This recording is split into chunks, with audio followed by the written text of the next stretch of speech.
6, 1944, D-Day.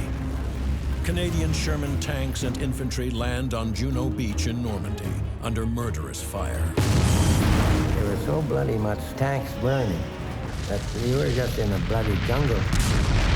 You saw one of your tanks in front of you hit. You didn't know what was happening. You kept going, you kept going.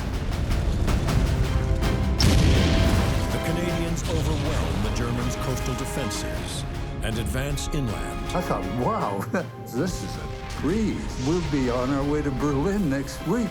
Only to come turret to turret with the most ruthless killers in the German army. The Panzers of the battle-hardened SS. There was really no need to fear Sherman. They were easy opponents for us. This is armored warfare at its bloodiest. The Battle of Normandy. Finally, I said, fire.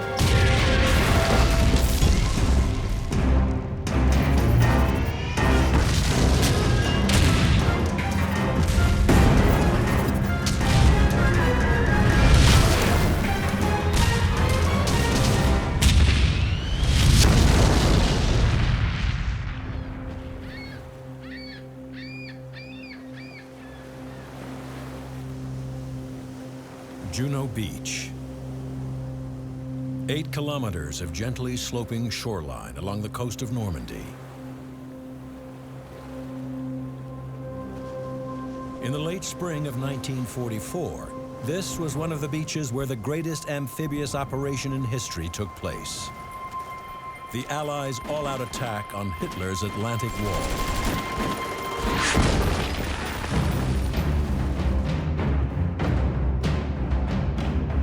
Since the fall of France in 1940, the Germans have been preparing for the inevitable Allied invasion. Building a 5,000-kilometer chain of fortifications stretching from Norway to the Spanish border. This Atlantic wall is considered impregnable, with kilometers of concrete bunkers, tens of thousands of mines and anti-tank obstacles, and protected by over 3,000 big guns.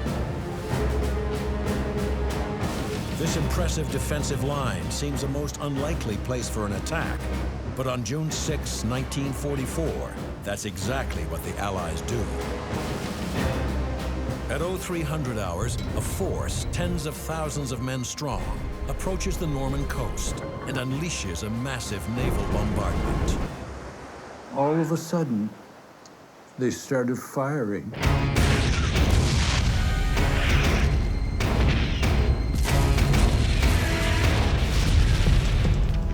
There was a British cruiser right behind us, and these 6-inch guns fired right over our heads. And my God, a 6-inch gun when it fires. I sure got my back like a window blind. Scared the hell out of me. You could see it falling on the towns way up in front of you and pounding all over the place. Operation Overlord is a joint Allied attack, and the Canadian objective is 8 kilometers of heavily defended coast, codenamed Juno Beach. Leading the assault is the 2nd Canadian Armored Brigade. Their mission, neutralize the German defenses and secure a beachhead for the infantry. At 0800 hours, the Canadians launch their attack, and leading the way are scores of amphibious tanks.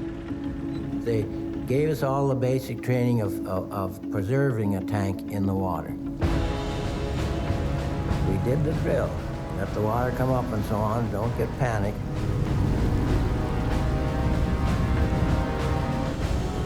First man that gets out is the driver. Stands on the back after you got to steer this bloody thing, see? The DD, or swimming tank, has a sealed lower hull to keep it from sinking, and it gains extra buoyancy from high canvas skirts. But its most unique feature is its Duplex Drive, twin propellers that push it along at a speed of almost 4 knots. The DD is an ungainly 30-ton monster and is slow and hard to maneuver in rough seas. The skipper said, okay, we're going on the run-in, be prepared, and in we went. And of course, it's an awkward bloody thing to steer because it doesn't work very well in the tide and the wind, and it was an awfully rough day. The 5-kilometer run into Juno Beach is harrowing and lethal. High waves sink the tanks, as do underwater mines.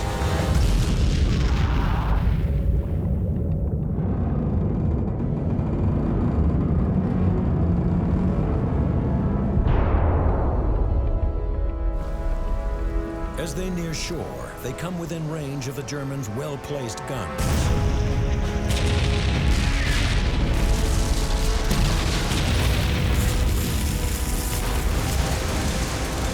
Of the 67 tanks launched from the landing craft, 11 never reach shore.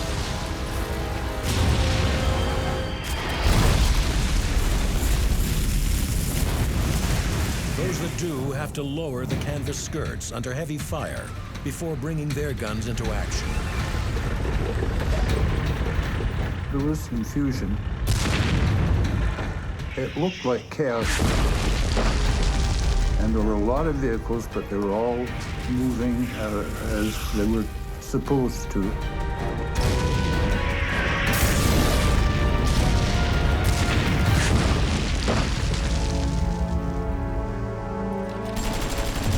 During the first hours of the battle, the Canadians lose hundreds of men and 19 tanks. I saw Canadians lying on the beach, some of them with stuff thrown over them.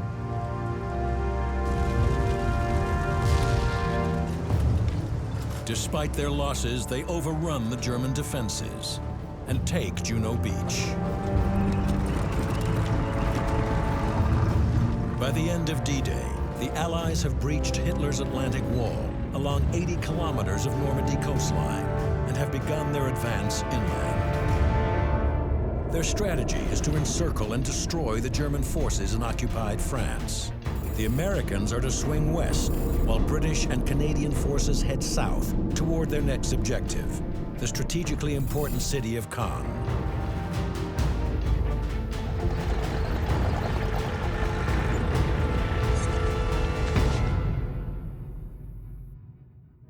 But scarcely have the tanks of the 2nd Canadian Armored Brigade rolled off the beach when they encounter a new kind of peril, the picturesque Normandy landscape. It's a maze of narrow fields, 5-meter-high hedgerows, and sunken lanes. A tanker's nightmare. Maneuvering a tank through this is difficult and dangerous. This is nothing like the wide open desert of North Africa or the steppes on the Eastern Front. In Normandy, the fighting is at close range, making surprise absolutely vital. The first idea you get is, for Christ's sake, get out in the field and start moving.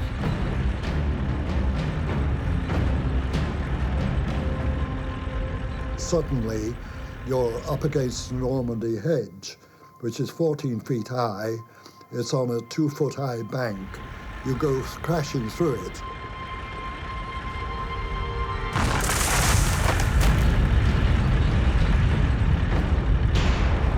And you go down into a sunken road 4 feet deep. You go across the road and you're into another Normandy hedge.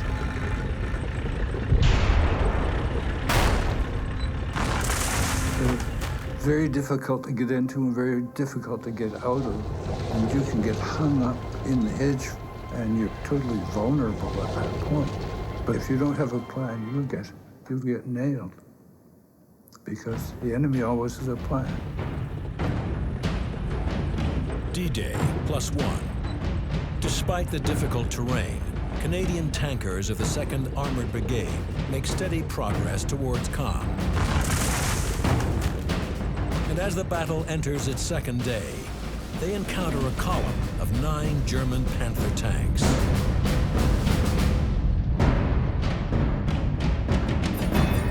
The Panther is considered one of the best tanks in the Second World War. Its long-barreled 75mm cannon is deadly, even at long range. It's protected by 80mm of frontal armor, welded at a steep 50-degree slope, making it almost invulnerable to frontal attack. The Panther was, and this was pretty well known, the most functional and best tank in the war, based on 3 components: gun velocity, cross-country mobility, and armored protection. Geländegängigkeit und Panzerschutz. But those advantages won't help these Panthers. Their frontal armor won't do them any good. They're side-on to the Shermans and highly exposed.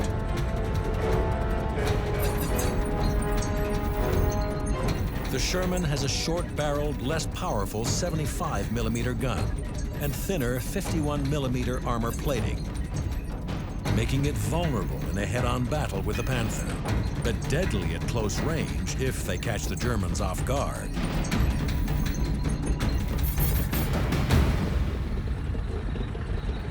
For wireless operator Phil Lawrence and the other rookies of the Sherbrooke Fusiliers, this will be their first head-to-head encounter with the enemy. We heard from the infantry that there were some Panther tanks coming.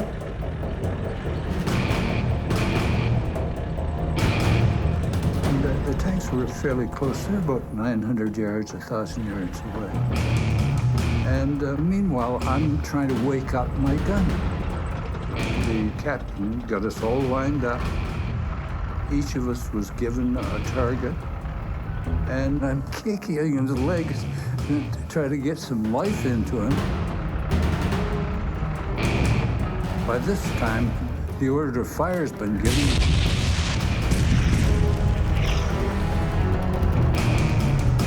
And my gunner is fast asleep.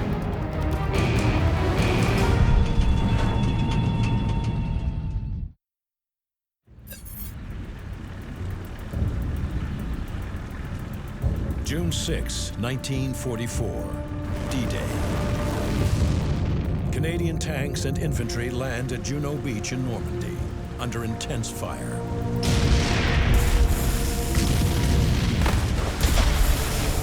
They take heavy losses, but overrun German defenses and move inland.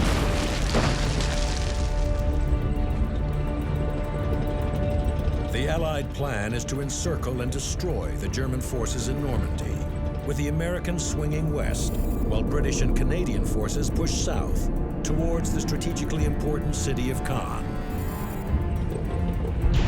Leading the Canadian advance are the tanks of the 2nd Canadian Armored Brigade. A few kilometers inland, they encounter a column of German Panther tanks.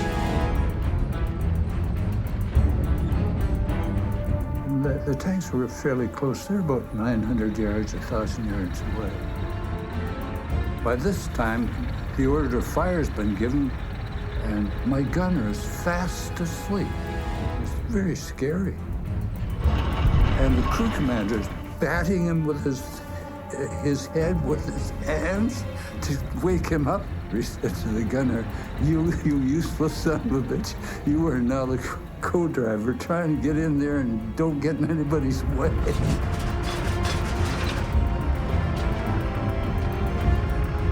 And finally, he traversed around and fired.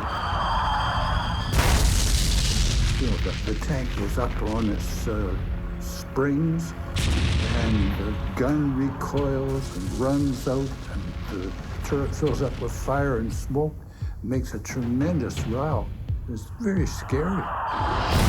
It wasn't so much a battle as it was an ambush.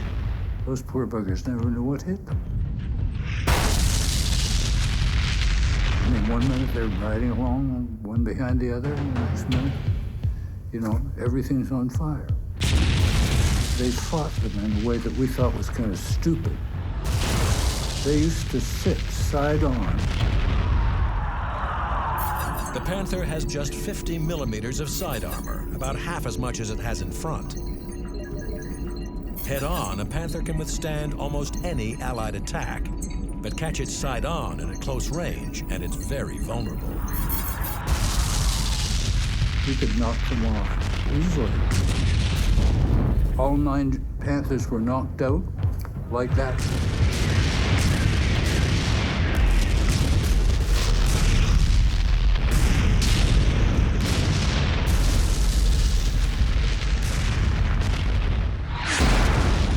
I thought, wow, this is a breeze. This is a great, I like this.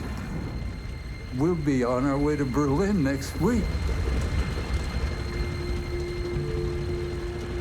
But the Canadians are about to get a surprise of their own. Rushing to meet them with orders from the German High Command to stop the Allied advance are units of the newly formed 12th SS Panzer Division, led by some of Hitler's most experienced tank commanders. The 12th SS is equipped with 48 Panthers, dozens of heavy guns, and almost 100 Panzer IVs. The SS were a rough lot, but they were very good at what they did.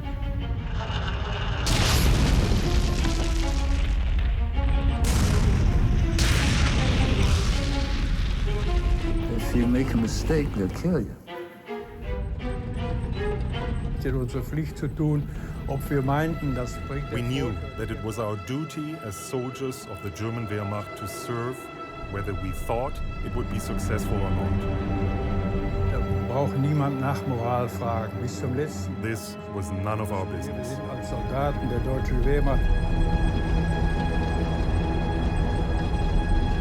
The 12th SS, also known as the Hitler Youth Division, is led by Kurt Meyer, a decorated veteran of the Eastern Front, with a reputation as an aggressive and ruthless tank commander.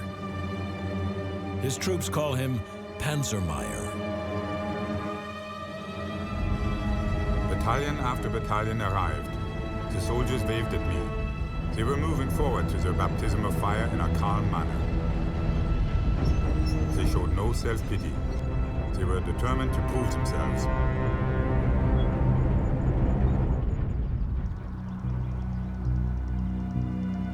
D-Day +1. Kurt Meyer and his panzers take up positions in the historic 12th century Abbaye d'Ardenne. There in the monastery gardens, the 12th SS Panzer Division lies in wait for the tanks of the Sherbrooke Fusiliers, who are supporting the North Nova Scotia Highlanders, slowly advancing en route to Caen. From high atop the Abbey Tower, Kurt Meyer can see them coming. He climbed up the tower of the Ardennes Church. The Abbey is 67 meters above sea level. The church itself is 26 meters high. He was able to see all the way to the western end of Juno Beach. The terrain as far as the coast was spread before me like a sand table. The whole expanse looked like an anthill. He noticed the Canadian troops advancing. I then saw what was happening. My God, what an opportunity. I issued orders to all battalions, the artillery and the tanks. Fire on my command only.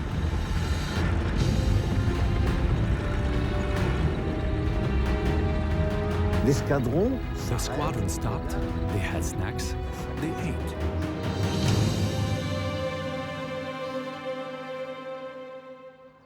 The Canadians had no protection of their flank.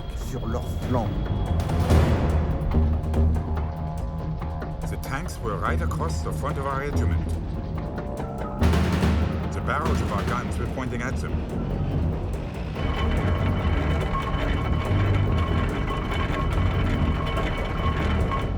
Then I gave the signal for the attack. All of a sudden, bang.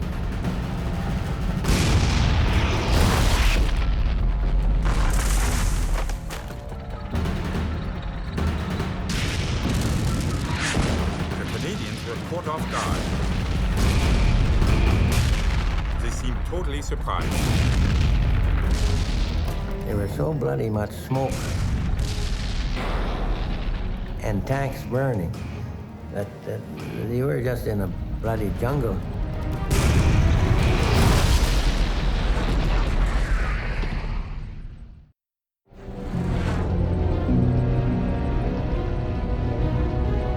D-Day +1. Over the last 36 hours, the Canadian 2nd Armored Brigade has broken out from their Normandy beachhead and begun to battle their way inland.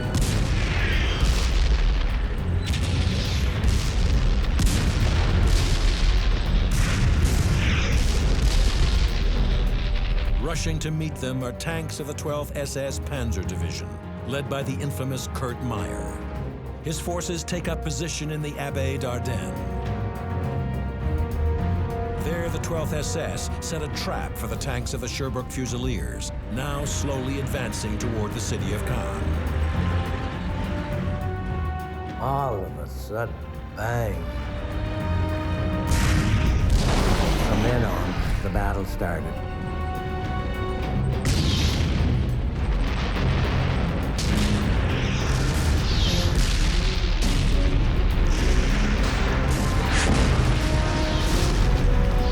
So bloody much smoke and dust and tanks burning that you were just in a bloody jungle. The Canadians are caught by surprise. Within seconds, the lead tanks of the Fusiliers' column are destroyed. Our commanding officer needs some more strength forward, and he asks my squadron commander to send up a troop of tanks, 4 tanks.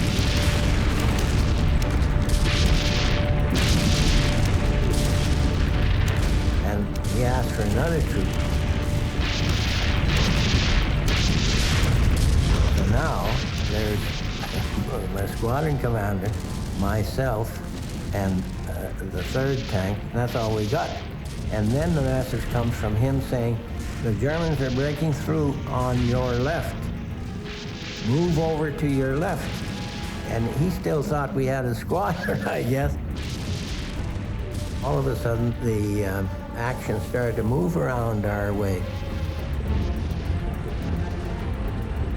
And at first I saw the tanks, and they were at about, 1,000 yards away.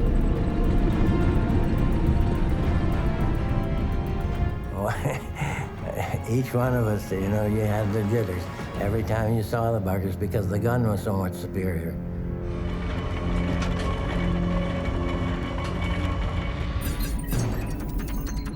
The Panzer IV carries a powerful 75mm cannon.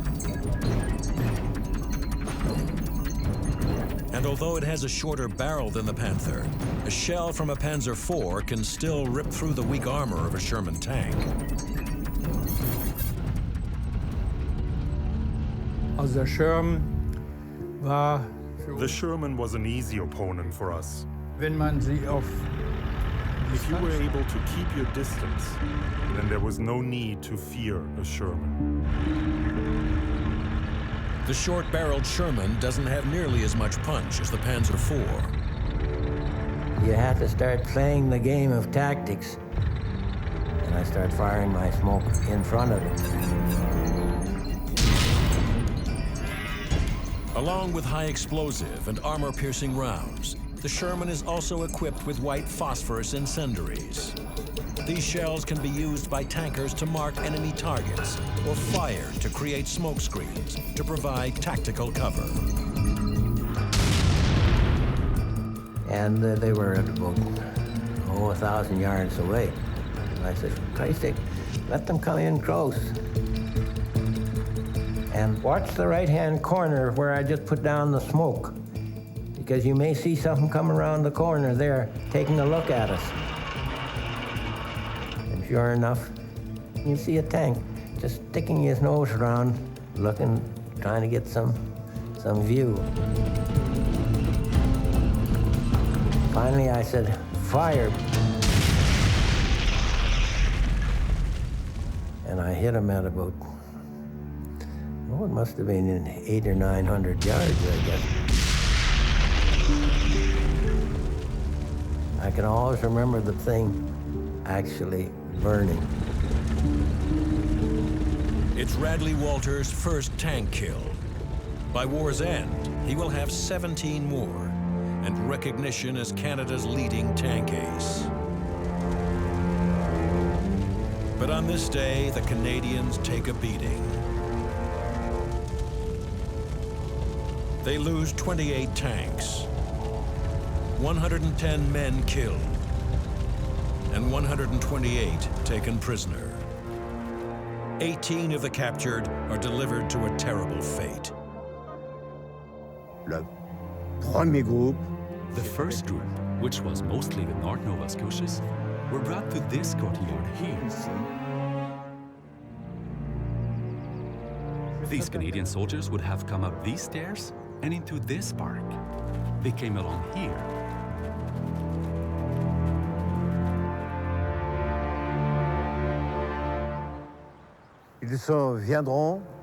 At the top of the stairs, there was an SS.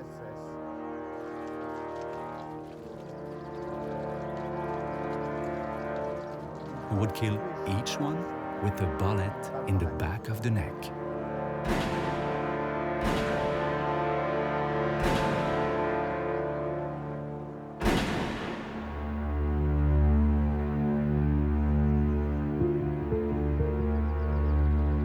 The ruthless Kurt Meyer and his 12th SS Panzer Division have all but stopped the Canadians in their tracks.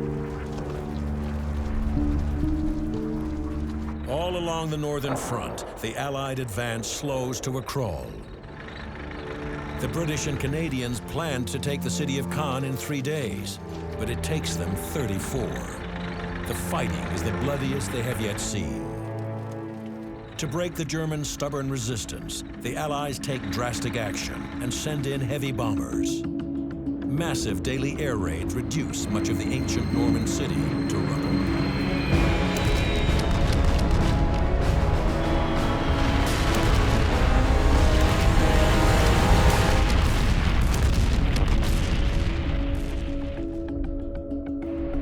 What happened was that Caen City was totally obliterated. On July 9th, D-Day plus 33, the Allies finally enter Caen. Our tank advanced down one of the main streets of Caen, only to find that we were driving into huge multiple bomb craters. Some of them were so big that the Sherman tank, which is 11 feet high, was actually going down underground. On one occasion, we came to a total stop, and I got up on the top of the tank, and I couldn't see where would be the normal ground level.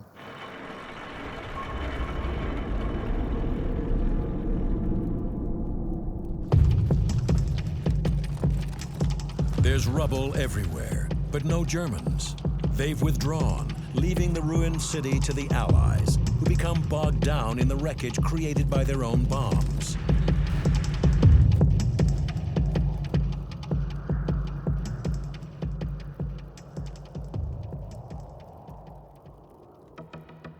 The Germans have retreated south of Caen, digging in along a 5-kilometer stretch of high ground known as Verrières Ridge.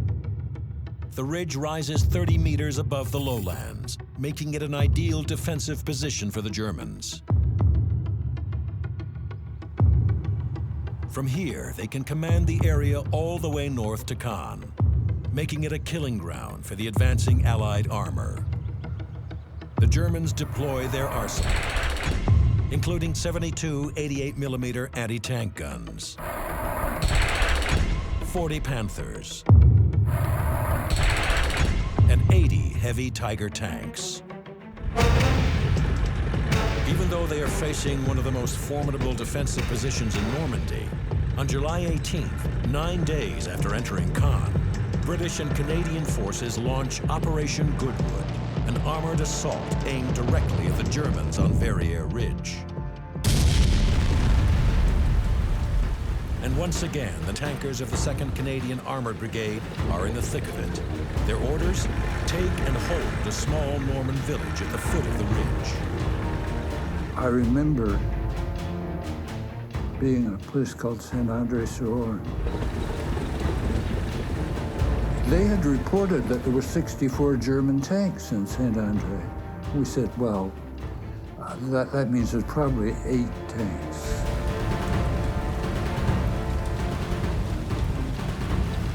We tend to divide about 1/8 of what they reported. So we thought to be safe, we'll send in 12. It was raining and you couldn't see very well. Very hard to make anything out. We got in there and by God, there were 64. There were tanks everywhere.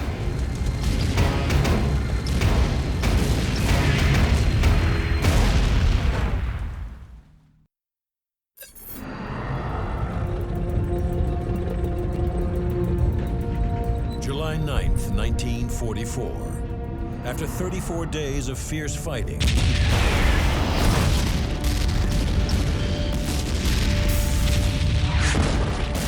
battered British and Canadian forces finally enter the heavily bombed Norman city of Caen.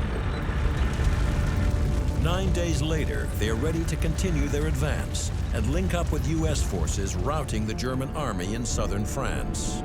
But German forces in the north are far from defeated. 8 kilometers south of Caen, they dig in along Verrières Ridge with masses of anti-tank guns and hundreds of tanks.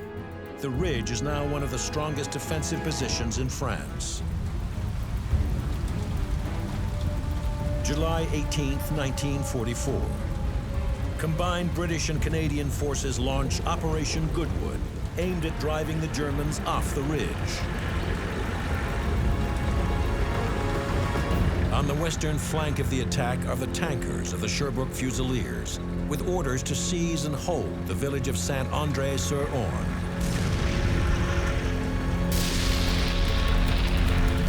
They had reported that there were 64 German tanks in Saint-André. We said, well, that means there's probably 8 tanks. We got in there and by God, there were 64. There were tanks everywhere.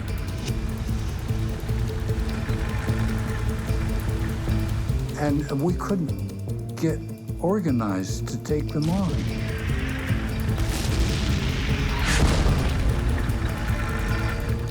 And there was a lot of people getting knocked out.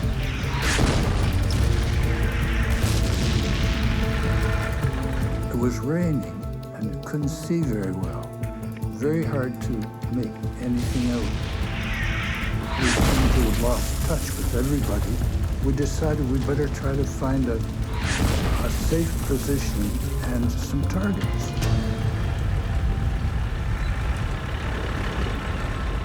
We found an excellent position. There was a stone building on the right, so we were covered from view and from fire from the right. You could hardly see us for this hedge. There were 9 Panthers out about 1,000 yards or so, side on. I had taken one last look out of the turret because I'm still having trouble with the mist and rain and whatnot. And a Tiger tank came around the corner of the building, saw the position, thought, that's a great position. And they pulled in, stopped right in front of us.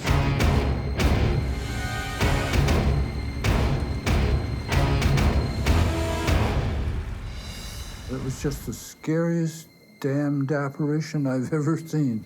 Just loomed up like that. We were almost touching one another. So I had an AP up the spout. I fired that and hit him. It just bounced off.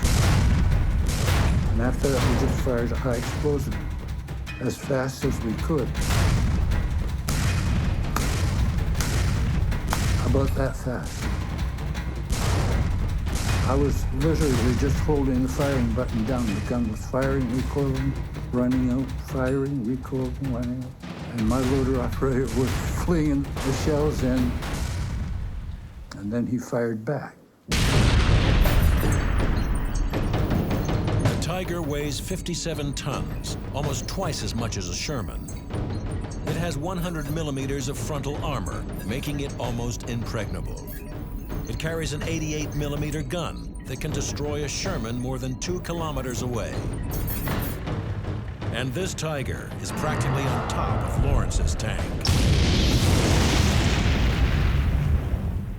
There are no words that can convey the incredible violence of that strike.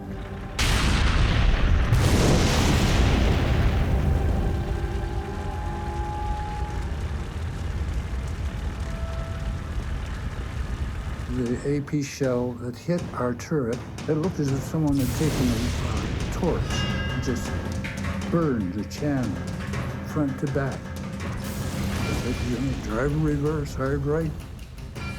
And our co-driver was driving, and he wasn't a very good driver. And he went to go into reverse, he revved up the engine. The real driver grabbed the hand throttles, and then he just grabbed the gear shift lever and rammed it into reverse and yelled into the face of the co-driver, "Let out that clutch and get the hell out of here." And so we went shooting back.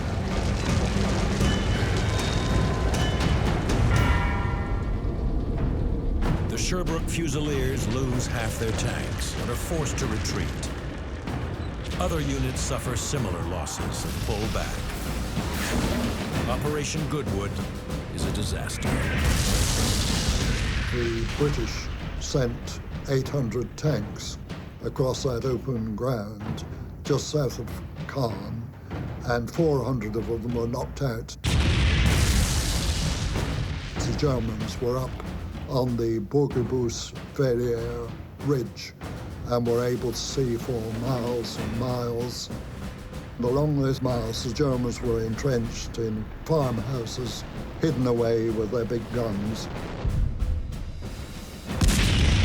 able to see everything that moved, able to cover the whole area with their 88 millimeter, their famous anti-tank guns, which were anti-aircraft guns, supposed to fire at aircraft 20,000 feet up in the air, but firing at us 200 yards away.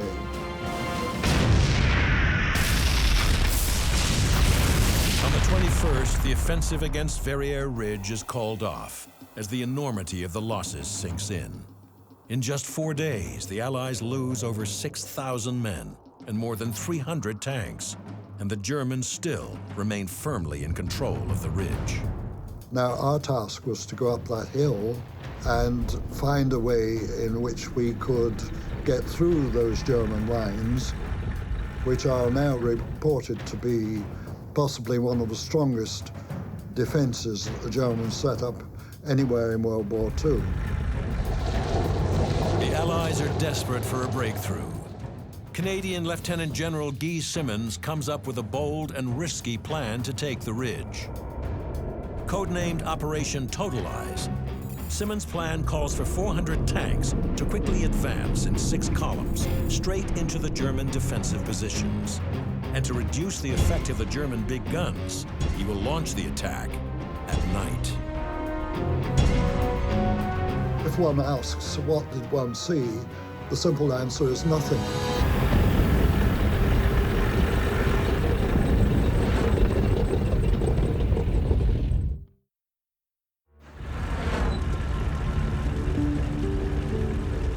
July 21st, 1944. After taking enormous casualties in 4 days of bloody fighting,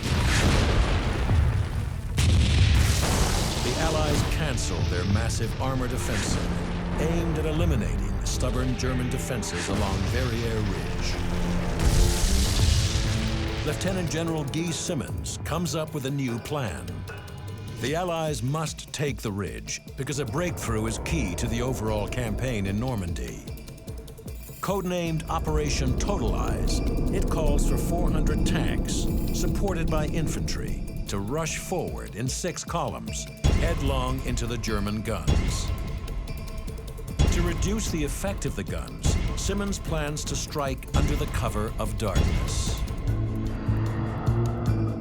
A nocturnal armored operation on this scale has never been tried before, so Simmons orders his infantry and tanks to practice the attack in daylight over and over again. Getting ready for Totalize was basically about a week of really studying how to put it together. They put 1, 2, 3, 4. They made up 4 columns. Behind those 4 tanks, they put 4 more. Behind that, they put 4 flails. Behind that, another 4 flails. And then 4 companies of infantry in armored personnel carriers. Everything tracked, not one-wheeled vehicles at all. 11:30 hours, August 8th.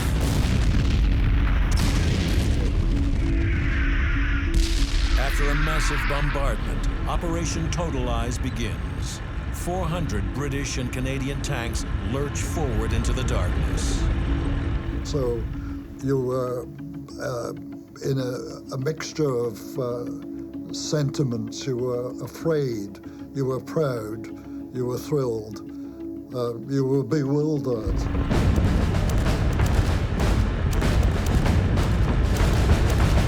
The tanks stay close together, crawling slowly toward the ridge, following lines of tracer fire that point the way to each unit's objective. And all you saw was the red tail light of a tank in front. So you fixed your eyes on that red tail light and you followed for your life's sake.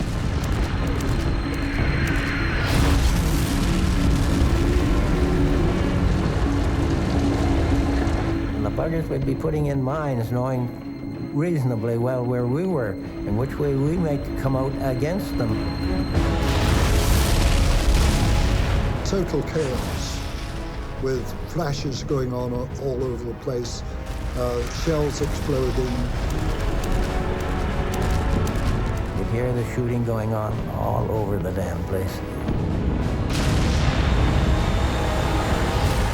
On the way, you saw some Germans in slit trenches, but you've been told not to stop, to keep going. You saw one of your tanks in front of you hit and going up in flames. You saw another one hit, going up in flames. You didn't know what was happening. You kept going, you kept going.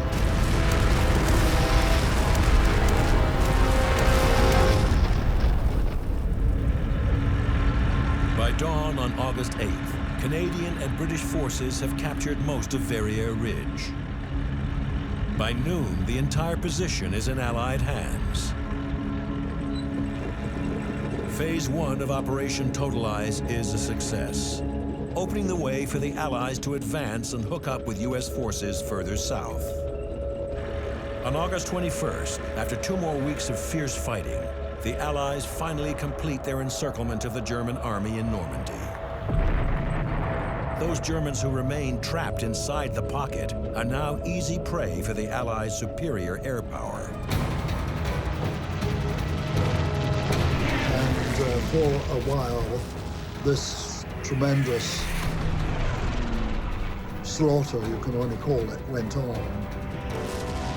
More and more bombers and fighter bombers attacked. The misery around us screamed to high heaven. Refugees and soldiers from the defeated German armies looked helplessly at the bombers flying continuously overhead. It was useless to take cover from the bursting shells and bombs. Concentrated in such a confined space, we offered once-in-a-lifetime targets to the enemy air power. Death shadowed us at every step. We stood out like targets on a range. It was impossible to miss us.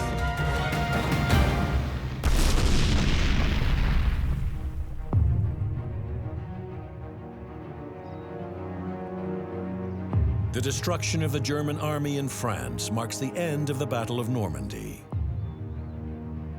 German losses are horrific. 200,000 are killed or wounded, and 1,300 tanks are destroyed. Normandy has become a graveyard for the once mighty German panzers.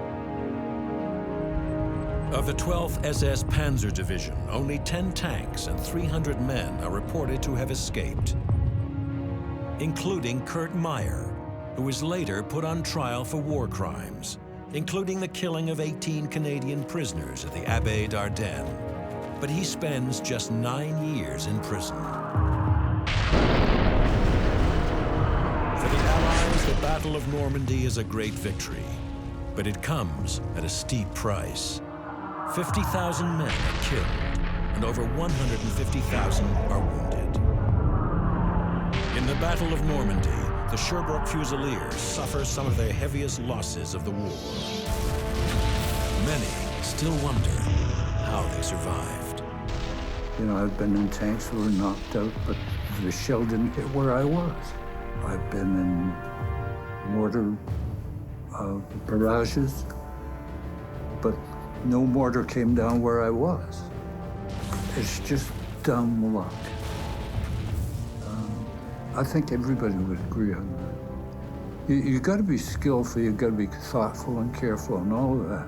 But if you're not lucky, you're not going to make it.